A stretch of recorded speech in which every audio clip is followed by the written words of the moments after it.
Yo, Yo, how you doing, sir? good. How you doing, man?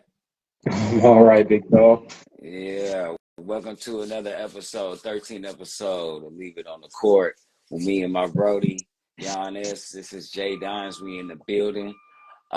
Today's episode is going to be pretty interesting. First off, though, special shout out to my little cousin Sakari. Happy 30th. We went and had a surprise party for her yesterday. I'm still recuperating. Love you, baby. Had a great time.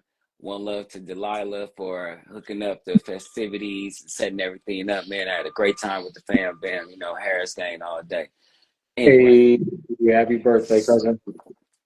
so our topics today will be the Utah Jazz, the Atlanta Hawks. We're going to talk about the Supermax candidates and some we think they deserve, some we don't think that they deserve it.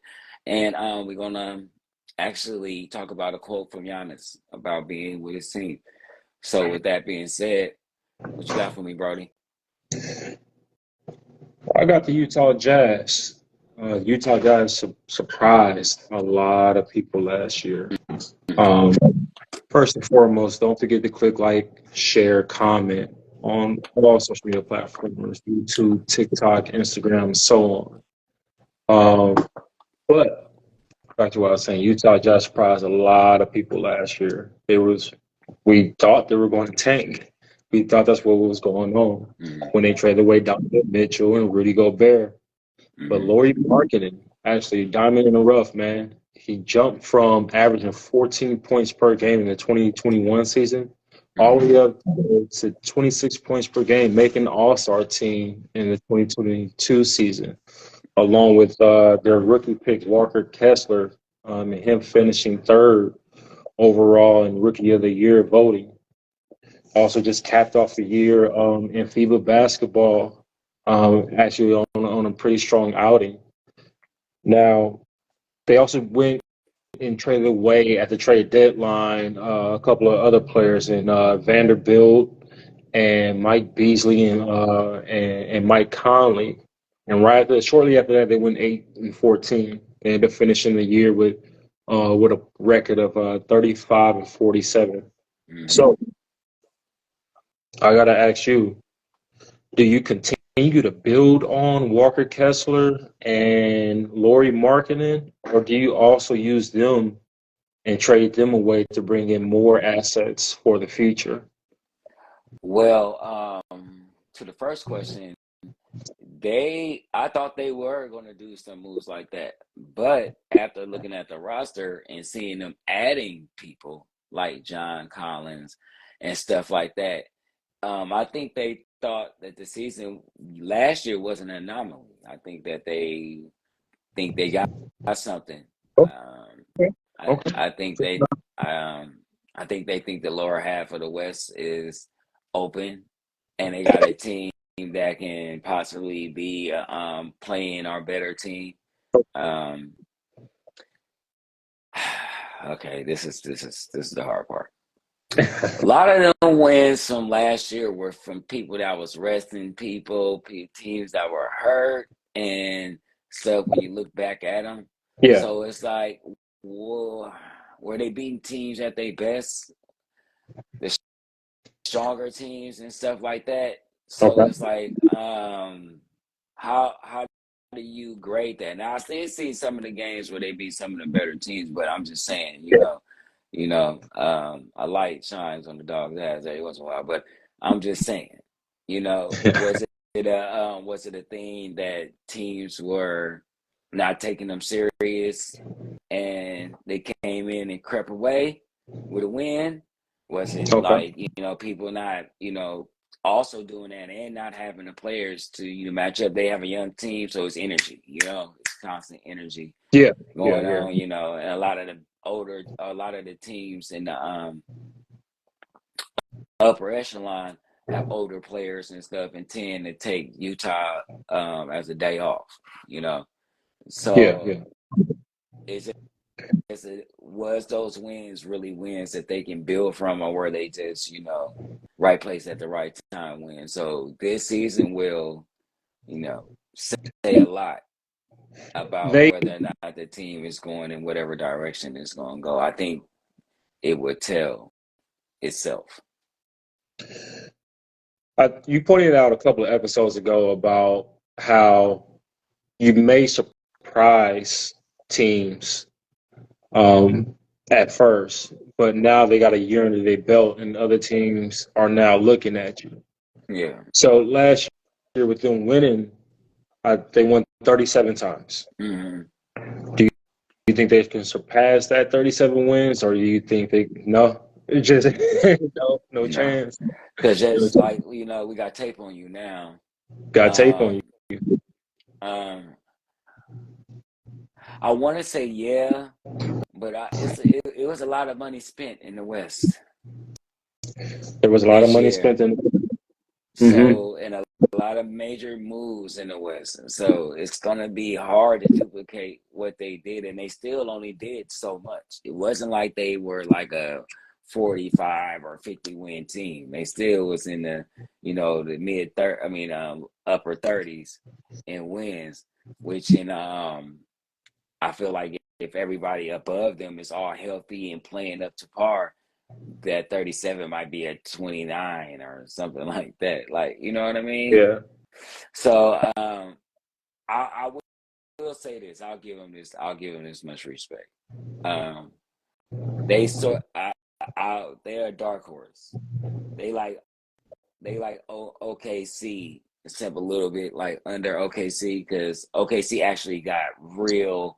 Oh my God! Watch out for these dudes' talents. I think Chet is gonna open a lot of eyes this year, and Shea is just he's on the up climb, So that team is about to be different. But Utah is that team. Like, damn, they beat us. Like, you know what I'm saying? Like, they really came here and whooped us. Like on some real, you know. So if they can maintain that, even though people got tape on them, then that's when we start saying we at the midpoint of the season, they above 500. Right. Now we talking something different. You know what I'm saying? I'm trying to figure out what they're doing with this John Collins trade. It just seemed like with Laurie Markkinen and Walker Kessler, they already have those positions sold up. Are they gonna like bench Walker Kessler? Or are they gonna start John Collins at the 3? I think it would be the reverse role. They would put Markkinen at the 3 and Collins at the 4. Collins at the 4, Kessler at the 5. Markkinen not starting? Markkinen starting. I mean, he 7 foot 26. But he can play. He can play 3 with some of the dudes that he be having to face with, like the Durants and stuff like that. He be facing dudes like his height. It's gonna be interesting to see where he fits in. He's not the type of dude you can sit down because he's 20-10. So it's just a matter. He's 26. So it's a matter if he can generate the same type of buckets. Because when you got a dude, when you got a lot of shooters on your team, it's more opportunities for you to do that. Because if you ain't got the shot, they're gonna bring it down to you and you can score. When you got dudes in it that score in the mid range and under, and you're the same type of player, same opportunities ain't there that might have been there before. Yeah. And so it's just a matter of a fit. Does he fit into the scheme? It's always scheme. It's always that. Looking at the rest of their roster, one of my favorite personalities, Jordan Clarkson, coming he's back. like a mini enforcer. Dude's always got his hands ready. I don't like his body. Anyway, Jordan Clarkson, Colin Sexton, and a surprise last year, Ochai Akbaji. I'm trying to figure out what they're going to do with their front court. Who's going to start? Who's going to sit? I'm wondering, are they going to do that? They got Horton Tucker too, though. They do have Horton Tucker too, and they got Chris Dunn. Chris Dunn's not a starter yet. I know, not yet. but I know it's just there. It just seemed like the West is like going small guard wise. Like they just like we gonna play Don Nelly ball, you know. Yeah. A lot Yeah. of slender dudes that could run, and the guards are small. You know, just a lot of ball, like a lot of movement players. You know, that's what it seemed like the West is turning into. Um, but in a normal NBA world, these are matchup. This would be a matchup. I would kill you. Like if I was 6'7" or something like 6'6", 6'7", and you put one of these little dudes on me at the shooting guard or small forward, it's barbecue chicken in the words of Shaq. Like you know, and so the That's upper the upper echelon teams that they play, every guard is bigger than their second guard. and Clay, Bradley, Bill, you know what I'm saying? Even the Lakers guard, like everybody's up in there in the 6'5" and 6'6", and you know. and that's what I'm saying. Like I'm thinking they should probably start with Chai and Jordan Clarkson. I mean, at least that's two 6'5", 6'6" guards. They both, But I think, Claxton, that boy though. Claxton, a Claxton, boy. oh, Claxton is a dog, and he got great defense. It's just he's Uh 6 feet. It's just yeah. he's 6 feet. Wow, Jordan Carson, I don't believe he's 6'5", or I'll give him 6'3", maybe 6'4". You know how they do the NBA, give you 2 inches thing. But Yes, I don't know. I got him listed at 6'5", 195, Mm, and yeah, he's a he's an instant bucket. I'm looking at like Colin Sexton. He's a dog. He is, but he hasn't reached his potential yet. So if I got another guy who's but he even was remote, doing that at the end of the year, though. what's up? Claxton was turning it up in the second half, though. Then we need him to turn it up in the first half for the 23-24 season for Well, that didn't starting he? position. But didn't he just get put over there like he was still adjusting, like, cause from the Cleveland situation? He was. He was. I And so, say this is his first year with Utah. So he definitely got some some more growing to do is what I'm yeah, getting at. And if you got that and you have a small backcourt, that is a recipe for disaster, especially in the West. yeah, So if you can start 2 6'5", 6'6" guards, and the other guy's just even remotely as good as Colin Sexton, then that's the move I'm going with. And Ty Lue, actually Ty Lue gave a compliment to Utah's coach. I got a quote here from him. He said, Will Hardy is Utah's coach. Said he brought some new offensive schemes into the NBA that no one has ever seen before. He's regarded as a creative mastermind. I, mm, I'm kind of getting behind this Utah thing, man. I'm interested in seeing how they build upon last year. I don't think it's going to be linear. I don't think it's going to be like a step by step sort of thing. But they have uh, they have 12 first round picks between 25 and 29. mm, Uh, year 2025, year 2029. 12 first round draft picks, and they just had two this year. So they picked up Keontae George. I'm really interested in seeing how they build upon this. yeah, because they're gonna have to, because nobody want to play in Utah. It's gonna And be go ahead. hard. It's gonna be hard to get a star to come unless you already got a team that's banging. Right. Speaking of the small guard thing, like I told you, that really bothers me. Mm, In the NBA in yeah. particular, the Atlanta Hawks got Trae Young and Devontae Murray as they Uh, backcourt. Devontae Murray is 6'2", 180. Trae Young, nah, man, he taller than dude we just talked about. let me let me make sure. He gotta be at least 6'5", 6'6", or something. Let me make sure. I'm gonna make absolutely sure. Devontae Murray.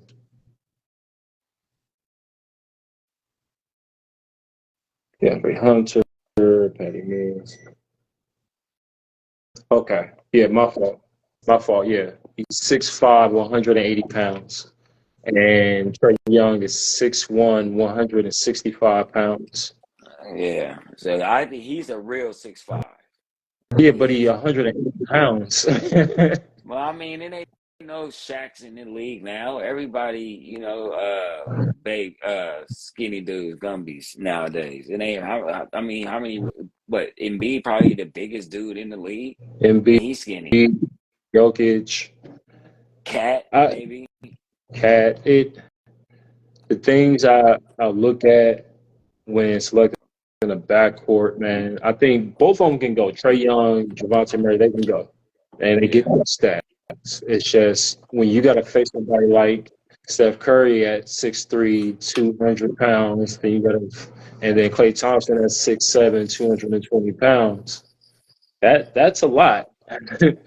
And Yeah. what kind of defense are y'all playing if you're only 180 and he's 165 in the NBA? It's not college, it's not high school. But I will point out, I you know what goes unnoticed a lot What? is how a guy can average 27 and 10 over his short career, and he's only 6'1", 165 pounds, and Trey Young. I don't I think think it's that it's overlooked. I think he get all the star power that he deserves. I think people will be on him just as tough as they be on anybody else, especially when he having bad games in the playoffs. I don't think it's overlooked. I think uh, what makes him under scrutiny is that he takes so many bad shots. yeah. And that's his problem. It's that he's one of them dudes, he made two shots, he think he on fire now. Like, you know what I mean? So that's what it is. Well, he got all the stars. He got shoe deals, commercials, podcasts. He is popular as he need to be. He just take his problem is shot selection. And I Uh, mean his size does play a part, but um I don't think after seeing what he did to some of these people in the playoffs, Jesus Christ, I don't think it's a big deal. It's like he was winning some of them games by himself, like for real, for real. what I'm saying is it's amazing him being able to do that at only 6'1", 165 pounds. Like Yeah, that was my high school weight, 165 pounds. yeah. That's amazing, dude. You think In the it's league, amazing I when you really, got people like AI and stuff that did it and stuff? Because AI yeah. might have been 6 feet soaking wet, 180, 85 soaking like, man. He was just as lethal. I don't think it's like okay. So speaking for the small people, I'm 5'9". Don't let size fool you, buddy. We we lethal. We cold. You'll get dunked on too. Don't sleep. You'll get dunked on. I'm not talking about now. I'm just talking about just in general. So don't sleep on a little man. Like you know what I'm saying. I think that he takes advantage of his size because that's what you got to do when you're playing up against all these trees and stuff. They can't move like you, you know. So it's ways to incorporate your size into your game to where it makes it actually more lethal for you than actually a default. It's all. I mean, what's the word I'm looking for? Um, something that hinders you. Yeah. Only time it really gets you is when you're playing a big guard on defense. You know, Yeah.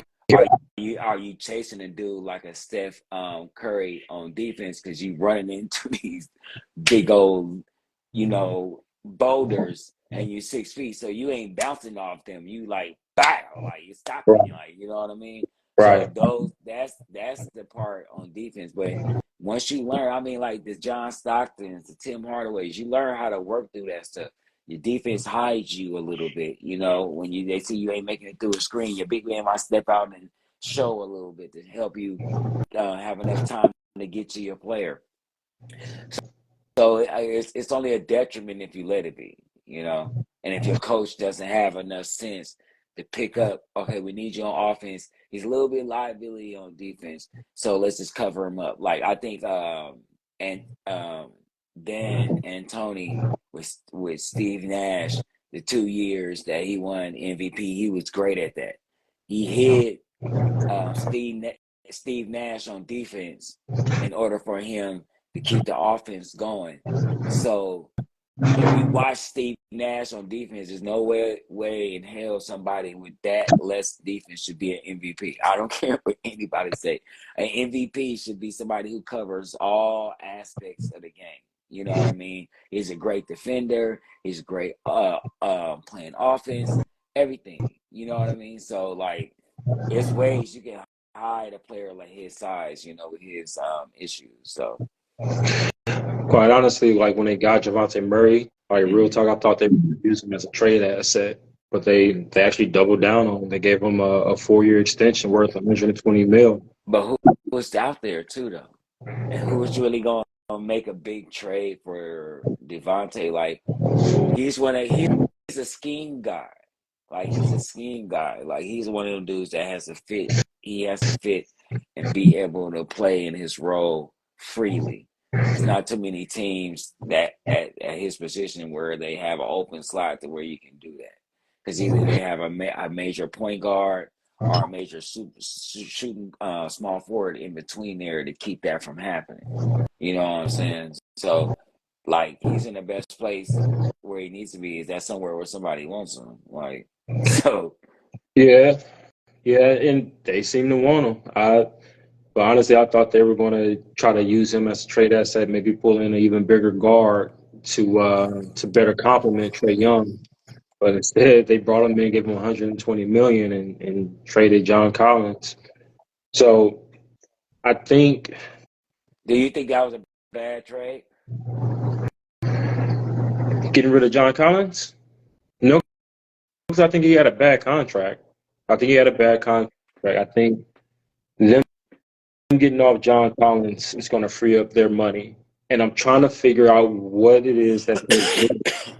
They brought in Sadiq Bey. They got a lot of like young, athletic, tall wing players in like AJ Griffin, Bojan Bogdanovic, Sadiq Bey, DeAndre Hunter.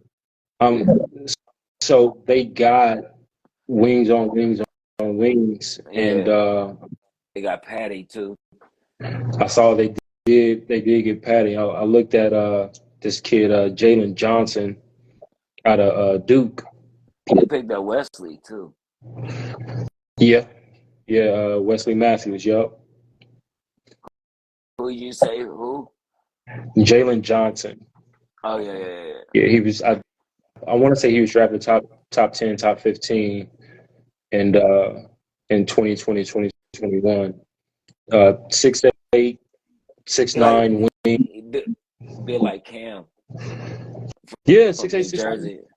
Yeah. Tremendous athlete. Needs to work on his shot. But he was a one and done at Duke. I think they got something with him if he continues to develop, of course. So do you think they run the same? You think they're going to be still a top 5 team in the East? No, I don't. You think they fall off the cliff this year? I don't think they fall off the cliff. They're one of those teams. The East is trash, bro. They are one of those teams that's just kind of, they are who they are. They're caught and they're not quite good enough and they're not quite bad enough. Didn't they have like the number 1 record like 2 years ago or something like that? Didn't they have like the best record in the East or something? Not even 2 years ago or something like that. Wasn't they in like the top 3 or something last year or something? With John Collins and Trae Young. Trae Young had an off season last year. He went from shooting 38% from the 3-point line to 34%. So it's kind of speaking to what you were talking about in his shot selection. Mm-hmm. Trae Young takes bad shots, and he's a liability. And it's hard to hide him when your other guard is only 180 pounds. So it's tough. So like, I recognize the talent that Javante Murray had, but I think he needs to be starting at the point guard for a different team. I don't and think let he a point guard. I don't think he a point guard. I mean, I think he's I guess in today's game, I guess if you're looking at the James Hardens and stuff like that, I guess you could consider him a point guard. But I don't really look at him like a Lonzo Ball or LaMelo Ball type. Like they tall, true point guards. Like, you know what I mean? yeah. I just it's kind of redundant to me with Trae Young, Javante Murray. Just one is 6'5", one is 6'1". I don't think so because one can shoot and one can slash. I think it's a perfect trade. I think it's a perfect trade-off. I just think the pieces around them are not the greatest. You know. I don't want a 180-pound slasher, especially when you're only 6'5". Well, I I mean, they are. It's everybody's going up a dude that's 185 pounds. It's not like he's going up a dude that's 215. All all these dudes is little for the most part. If you're they talking got about a weight, size, they got a dude on their bench right now, and Bojan Bogdanovic. Now he's 6'5" too, but he's 230 pounds, and he's a shooter and a scorer, yeah, yeah, I know. and he's making far less money. Let me let me take Javante Murray, get him out of here. Let me start Bojan Bogdanovic and DeAndre Hunter at my two. I don't know. I It, don't know. They did pretty good last they year, just they're satisfied alone with just getting to the playoffs.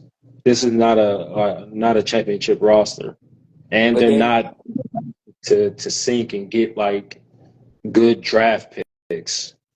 But do they have a way? Did they have? Was there anybody worth getting? Was there anybody worth trading for? Was it? It wasn't like one of them super off seasons where it's like a lot of stars out there for them to go at. You know, Yeah, they yeah, re- they don't, they don't really have a lot of trade assets. Like you said, a couple that they had, they was in bad contracts. So it's kind yeah. of like they had their hands tied behind their back a little bit. But and that's why GMs get paid the big bucks because we got to make decisions on trying to figure out what can I do with this roster? Who's available? What should I trade away some of my assets so I can tank and start in a rebuild?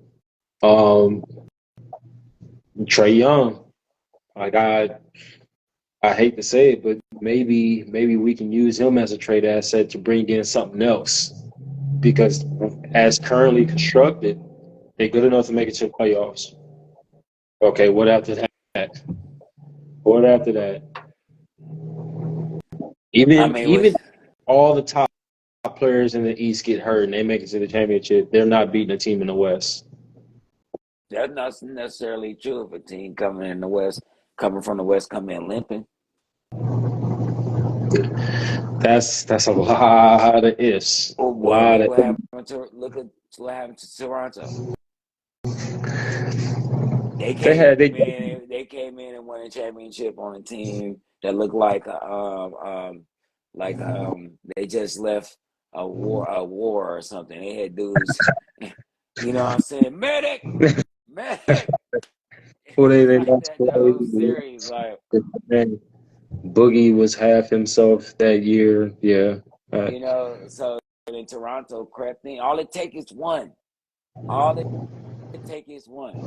All Trey Young, all Trey Young has got to be like, look, dog, I thought I got time to tell you. You can't say nothing now. What? That's what?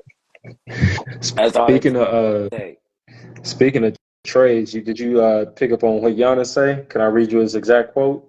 Yeah, go ahead. My man was like, he said, "I'm a Milwaukee Buck, but most importantly, I'm a winner. I want to win. I have to do whatever it takes for me to win. Mm. And if there's a better situation for me to win the Larry O'Brien, I have to take that situation. Yeah, it's a player out there worth putting all your chips in the bag to go after. But why do you think he said that? Um, it was a power move. I think Power it, move. yeah, I think it was a move to make the team kind of like take this serious. Maybe it's something inside inside the organization that we ain't seeing Yeah. for him to say that. You know, maybe he's getting these phone calls like, yeah, Giannis, we're trying, but not getting any calls back. None of the stars really want to come to Milwaukee, blah blah blah blah blah. But then when he go on a trip or to an NBA, some type of festivity or something like that, and the players is there, they like, what? Tell him to call me. What? Yeah. Hell Okay. yeah, I come play with you. What? Who told you Okay. that lie? Have you called my agent? I didn't get that. I didn't get no memo. They called my agent. Come play with you. What? Yes. Even if it's just for a year, just to win a championship and to play with you, it's whatever. I take the cold weather. What? Tell that dude call my agent. And he like, hey, what's it called? They said he wants to come play with me. What's up? And and then they like, all right, Giannis, we gonna make that call, blah blah blah. A few months go by, you see you do it again. Did they make the call? You're like, nah, man, nobody heard. I ain't heard nothing. My agent ain't heard nothing. So he like, okay, I'm about to put fire to ass. That's what he doing. Oh, mama. That's what he doing. Your So Giannis act is impeccable. I love it. thank you. So No, but seriously though, so on a real tip, we've seen this before. LeBron, James, Kyrie, Durant, they've all made this move. Hey, look, if y'all don't do something, I'm gonna leave. And I'll say 8 times out of 10. I didn't say 9 times out of 10. 8 times out of 10, the team will make a real effort during the trade deadline or the next off season to try to lure somebody in, and that's when you start hearing all these speculations. Yeah, we're trying to get Durant and all this stuff, blah blah blah. Then you start leaking just to make Giannis feel comfortable in the sense that they're trying to get players. You know what I'm saying? Whether it's true to it or not, everybody knows nobody wants to play in Milwaukee, and nobody wants to be the other guy to no other guy if you that guy. You know what I'm saying? But okay. he's just a few plug in, maybe one more slight not say superstar, one more slight star, and a dude that just like to hustle a lot and get the ball and play defense away from a championship like he did the last time. Damian, actually, Milwaukee is one of my favorite landing locations for Damian Lillard. I want Damian to go to Milwaukee and play with Giannis. He's too, yeah. I you know what? Look, this is gonna sound funny. No disrespect to Jimmy. Lillard don't consider him one of them dudes. That's why he can go to Miami and be like, I'm still gonna be Dame, and he gonna be Jimmy, playoff Jimmy. Him going to play with Giannis, I ain't trying to play with no other star where they can be like, this nigga the reason why I won it, bro. We ain't doing all that. Come on, bro. Nah. With Jimmy, if he go play with Jimmy, they're gonna say Dame Lillard the reason why Miami won the championship. I don't care what anybody say. If he go to Milwaukee, it's gonna be Giannis got Dame to come here. He helped Giannis get another ring. On my mama, I swear to God. I hate when you right, man. I hate when you right to argue against you, but nah, you right, and I think that matters to Dame. Yes, that's why that Durant quote he said about not chasing it, that was very telling. As soon as he said that, light bulb hit. I was like, oh yeah, he think Jimmy regular. Okay, I get it. Oh man, I think it. the only reason why he would say that is because Jimmy don't have a ring. Dame don't have a ring, so they would go there and get one together. And clearly, Dame would be the guy, Yeah. and Jimmy has it's put. not a ring thing. Jimmy's not the upper echelon. I'm just sorry. Like he He has not. a good system. They the Yeah. Spurs of the East. You know, Yeah. they're truly a plug-in team. You just give me enough dudes that can get me over the hump. I'm gonna get us there. That's the type of team they are. You know what I mean? If like I So said, if Dame went there, it would be he won the championship. man, If he went to Milwaukee, it special. would be like I know it would be cold though. That would be Oh, cold. That would so be cold. Giannis, he's officially eligible as of 2 days ago for an extension for 3 years, 169 million. Um, I don't think he's going to sign. They say that if he waits one more year, he'll be eligible for a 4 year, $234 million extension. Yeah. When Giannis is putting ink to paper, I was watching NBA TV, and it's a question that they had. So I'm gonna ask you the same question. When Giannis puts pen to paper to sign his next extension, is it going to be in Milwaukee? Is it after this season?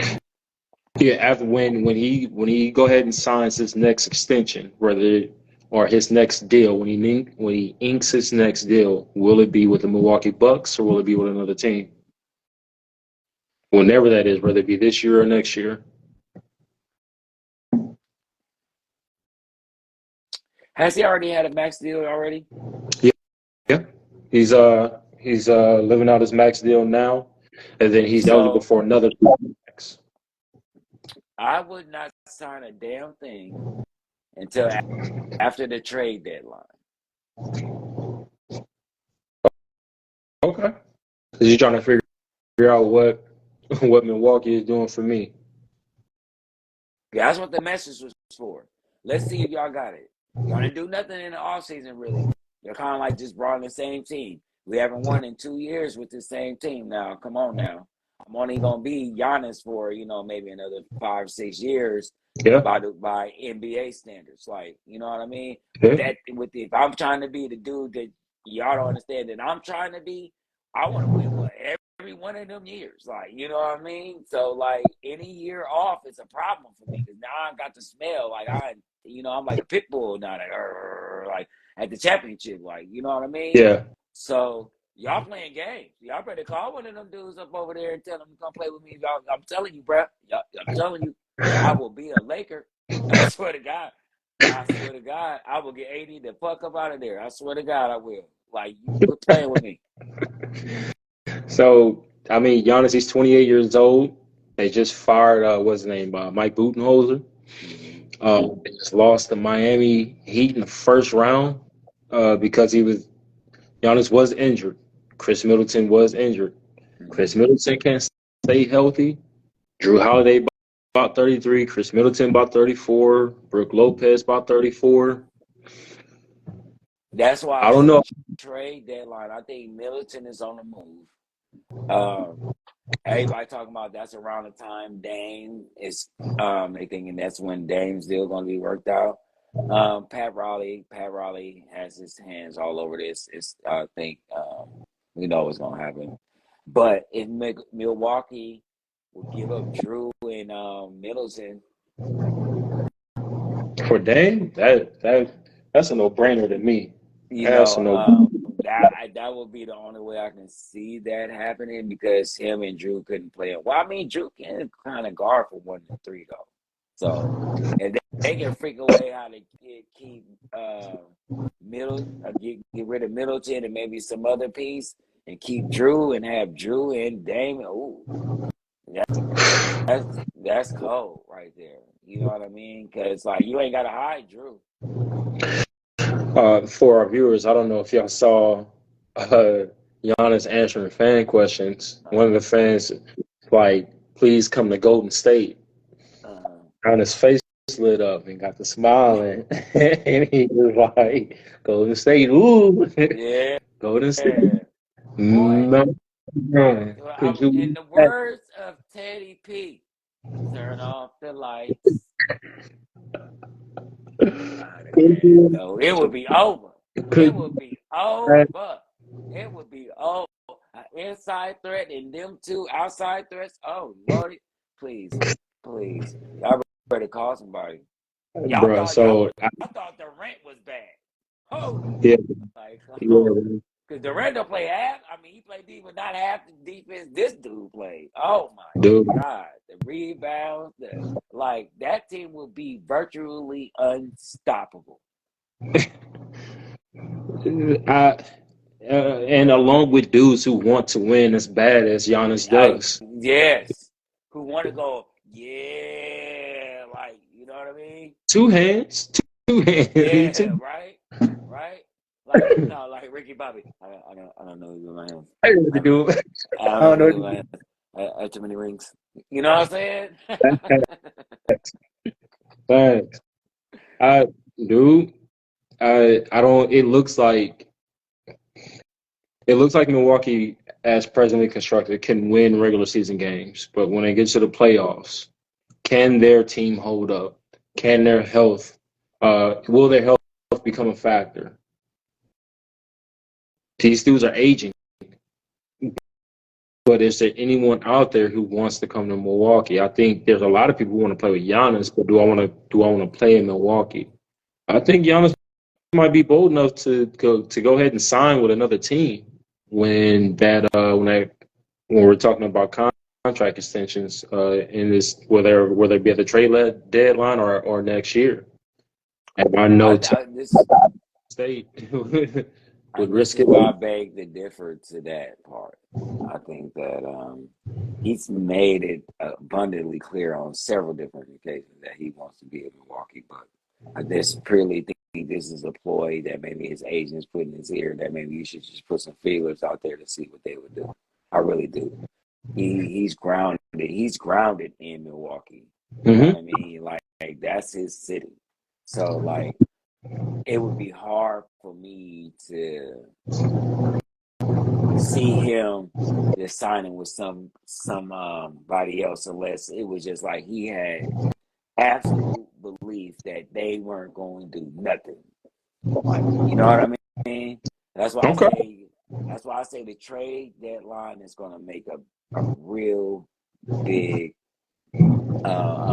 factor in him staying or not. Are y'all really putting them feelers out there? Are y'all really trying to set me up? Because why wouldn't nobody play? Why wouldn't nobody want to play with me? Secondly, though, Giannis, you have to remember, dude, like egos. These dudes have egos, bro. It's gonna be hard to get somebody to come play with you, dog. That's your caliber. So just remember that. Are your relationships solid? Are you making friends like LeBron where you can call and make a super friends team? Like, you got that. Like, you got to have that, dog. You just can't go off the fact people see me play and think they just going to want to come rock with you, bro. So, just know that. I was just going based off his words. He said he a winner first. I'm a Milwaukee Buck, but I'm a winner first. Yeah. The regular season isn't enough Yeah. for like us anymore. Well, no matter what, he always can say he got one on his back for the team he got drafted by and Straight up. everything. So no matter what plays out from now on, you got one, dog. And you can always say that. You know what I'm saying? You stuck with it. You hung in there. It took a team that would nobody in God's green earth would expect to win the championship and won a championship, bro. So pretty proud of that. Don't stop, but you can do that. So if Miami don't land don't land Dame, Riley might be on the phone with Milwaukee trying to lure Giannis over there to Miami. Yeah, and To now me. and he fit their culture too. He do. Yeah, focus, So focus, focus. hey, is Harris walking around his house looking and smelling? Shake back. Supermax. Get back. Come on. Supermax candidates. Focus it. Jamal Murray. Oh, candidate. Oh my God. Supermax candidate. Jamal Murray. De'Aaron Fox. Pascal Siakam. Jaren Jackson Jr. Bam Adebayo. Brandon Ingram. Luka Doncic. And Shai Gilgeous-Alexander are all Supermax. And now your wife. No, I was playing. Let me see. Okay. Like I told you, like Shea, Luka, probably Aaron. Jamal Murray. I don't have the list. Jamal. There's a couple of players that's like no brainers. Yeah. Like Denver ain't letting him go nowhere. Oh hell. Sac ain't letting him go nowhere. Oh, no. Dallas ain't letting him go nowhere. You know. So we come to like the Jaren Jacksons, the BIs, stuff like that. Okay. This FIBA performance could hurt that for BI. Hell yeah. You took our team on your chest and went over there and dropped the egg, Brody. Oof. And then you asking for 200 and you didn't even average 6 or 7. Like, Got benched.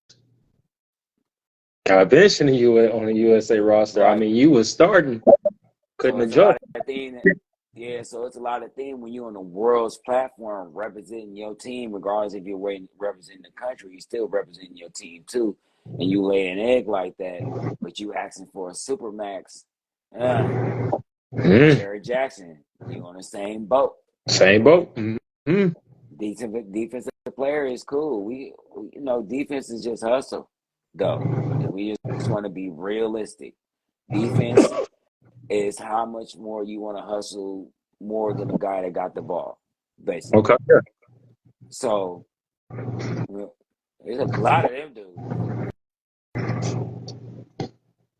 You didn't show us nothing new. You didn't show nothing that like help the team out, like to the point where we feel like you represented well either. So like when you think of this mindset when we talk about killers, you know, every setting is that. Every setting.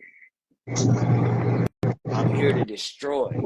Like, you feel me? I don't care if you my teammate. Ain't no way that dude is gonna start. That dude gonna start with me. That dude.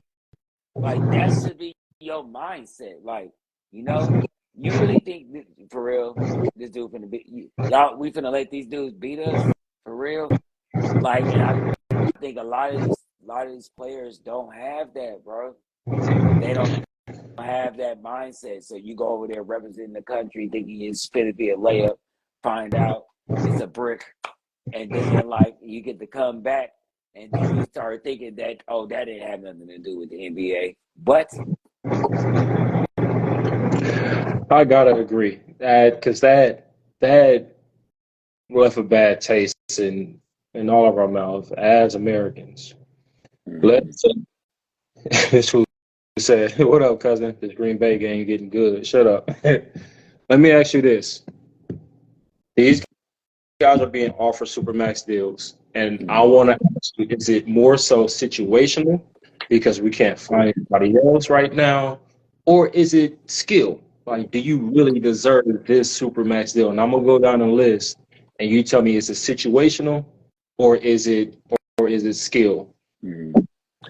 But wait a minute though. Hold on, because that's just a vague question. Because you have to have skill to deserve this contract, right? The situation is the reason why you got you know what I mean? Because you fit this situation. You were the guy that we needed right here. That we're gonna give you the ball 80% of the time, so you shine. You know what I mean? So that's what got you to the point where you got the max, right? If you put a Disagree. person, if you put that same person in a different situation, Mm-hmm. i.e., the Olympics, when you're around a bunch of stars, and he Mm-hmm. shows not to be that guy, Mm-hmm. it's situational. So I feel like it's a combination of things. It's not like one or the other. You have to have skill to be put in that situation. Then your situation gives you the opportunity to have that skill to be able to do that, or show that skill to be able to do that. Let me put it this way. If I Okay. took one of these dudes and put them on a different team, would they still produce the same numbers or would they slack off? Well, at least as in BI and whatchamacallit case, we seems to be a slack off. We saw that prior to BI coming to New Orleans with playing with LeBron. So Pascal Siakam, situational or skill? Situational. Okay. Luka Doncic, situational or skill? Skill. Okay. Skill. Jamal Murray, No, but situation. no, so once again though, it goes hand in hand because you gotta have the opportunities. If you playing with LeBron, Yeah. you can't show that skill though. Like if you playing in the same position as a player who's already established, but you raw as hell. Okay. You know, like the Shea Gildress. He was Okay. on a good ass team, right? Got Yeah. traded, and now the Clippers like, damn it! Like, you know what I'm Well, saying? of course, we could be wrong, right? But Shea Gildress showed it took him some time to grow, but any team he goes to now, I think it's just without a doubt, he's starting. It's skill. He's going to get his numbers. He's going to produce a winning record. He's going to help us produce a winning record. So for me, Shea Gildress or SGA, that's skill. From here on out, it's skill. Um, You put him on the Warriors, he's not the same guy. if you put him on the Warriors, he's now the starting two guard, or He's him not. going back and forth He's because not. he. He's not. He's not the same guy. The opportunities ain't there no more. You got two dudes on each side of you that take 30 shots, 25 shots. So like, you know what I'm saying? So it's like it varies. Like you gotta have the opportunity to show your skill to get that max. You know? Okay. I don't care what you can be good as hell, but have to play in the system. Like, you know what I'm saying? Like Shaq, I understand. I should still put up 30 and 15, but our system allows D Wade to be the man because can't nobody stop him from the way our plays are constructed and the way he can actually, complete the plays. So you put D Wade with Dwight Howard, we not seeing a championship. It's not happening because Dwight Howard's spinning to the bucket every time, and he's taking the lanes away. He's crowding the hole. Like Shaq knew how to get away and back out a little bit and go, okay, let him do his thing. Instead from being in the league and understanding from playing with Kobe. Okay, I gotta back off this play. He's finna take off. Like, you know what I mean? So it just That speaks to player IQ as well. But in that same year, Shaq was first team All NBA as well. Even yeah, because he's Shaq. I mean, because he's Shaq. Like he was the biggest thing ever. so, it's But what I'm saying is that still he even said he acknowledged the fact that he took the back seat, even though he okay. could have still been the Shaq.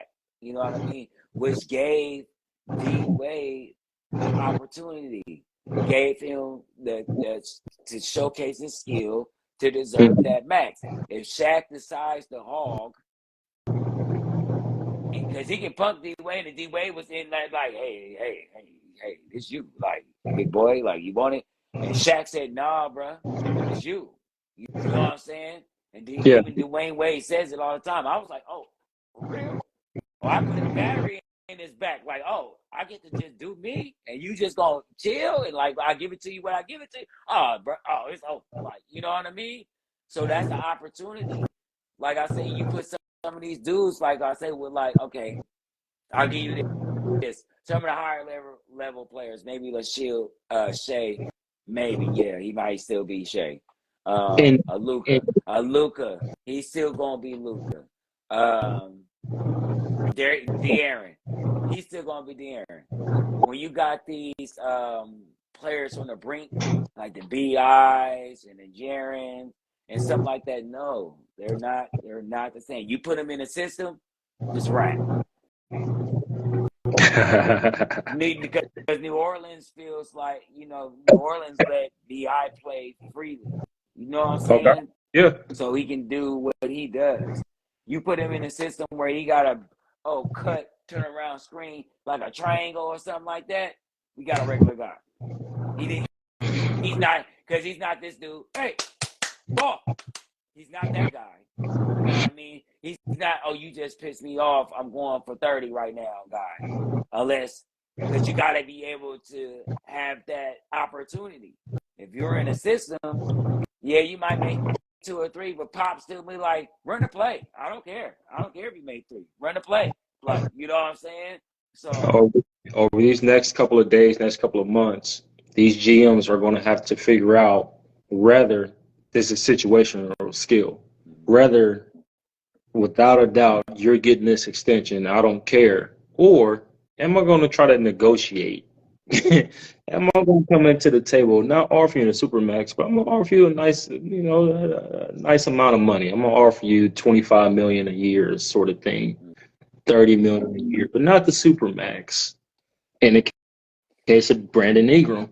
So, situational or skill, Brandon Ingram. straight, if that ain't situational, I don't know what is. That's what. Because you put him in probably the Olympic team went when wanted him to be the man, and he still couldn't be the man. We was like it was a lot of people forget, like during the media tour prior to him, he was like one of the main faces that was being put out there as the team that's going to represent us, and everybody was talking about how BI was going to be this, and BI was going to do this, and BI was going to do that, and you go there and do that, it's like, bruh, Max what? Max what? That's what I'm talking about. So I'm talking about. Like, and then like that, they run a system. Steve Kerr and them have a system. Yeah. I'm pretty sure they run in half Warrior offense, half whatever the other coach offense is, a little sprinkling in of both. You know what I'm saying? And he had to play a system. He's like, I can't just, they like, nah, we cut and we throw screens, and you got to be able to be ready when you catch cut. If somebody get doubled and you open, you got to hit that shot when you open, bro. Like, you know what I'm saying? AKA Kevin Durant. AKA Kevin Durant problem. I didn't want to play in your system. I wanted to do me. I want to run ISO. I want to go ISO. Yeah. So I don't know. I just think a lot of these situations where a lot of these players, no matter what system they go into, you're going to make room for them to do what they do. But some of these players I'm looking at on the Supermax list, Bam Adebayo, I don't know if I'm just off top offering the Supermax rather than coming to this table to negotiate. Bam, see, okay, so Bam is situational, but in a different sense. Bam is situational because he's a heartbeat. He's a glue guy. He brings that heart to the game that I ain't quitting. I don't care how tired. He the dude on 2K that got the Gatorade sign next to his foot, but he's still out there playing D. Like, you know what I'm saying? Like, that's Bam. Like, you can't pay for that. You feel me? Certain things you just don't do. Like, I'm sure that everybody in the Heat organization would be on that same sentiment. Like, like he's that dude. Now, skill wise, hell to the no. Hell to the no. No. Like, Jesus Christ. Bro, they was giving you that jump shot. Every jump shot he took, he looked scared. Huh. I made it. All right. You how you making you look around like, yeah, I meant to do that. Yeah. Yes, indeed. You feel me?